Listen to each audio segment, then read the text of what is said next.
kita minta dulu kepada dari sisi profesional kepada Uni Andari dan juga kepada Uni Rani ya. Feel free Rani to how can we develop a partnership so then they are very clear on how do they develop the competencies to be professional and where do they want to go to to sell the skills and competence. Silakan dulu kepada Uni Andari dan kepada nanti Rani. Gimana di ranah profesional ini apa kira-kira? Silakan dulu Uni Andari yang sudah tadi memberikan sekilas. Assalamualaikum, udah bisa dengar? Ya, bisa sekali. Silakan. Oke, tadi Prof, kalau nggak salah saya pertanyaannya supaya benar. Jadi pertanyaannya gimana cara kita mendevelop skills dan kompetensi supaya bisa sukses di ranah profesional ya. Dan tahu dia kemana di pasar mana yang kira-kira tersedia untuk bersaing itu. Ya. Iya. Oke. Kalau saya sendiri, menurut saya yang paling penting pertama adalah mengerti soal tujuannya.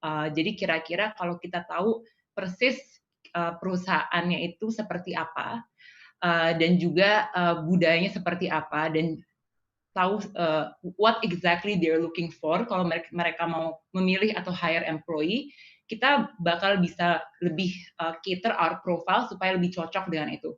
Misalnya kalau misalnya kita udah tahu kita mau ke company teknologi, terus kita udah shortlist company-nya A, B, C, dan kalau misalnya kita belajar lebih dalam soal apa sih kira-kira visi dan misi company tersebut, dan kita bisa menyelaraskan profil kita supaya lebih relevan. Itu udah step pertama.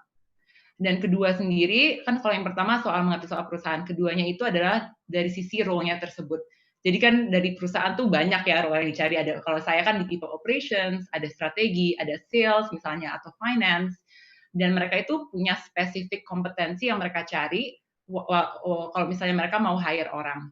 Nah, jadi dari sisi itu kan ada yang namanya job description. Biasanya di-post di LinkedIn, atau di-post di di Indonesia Jobstreet ya, kalau misalnya masih ada, atau Glassdoor.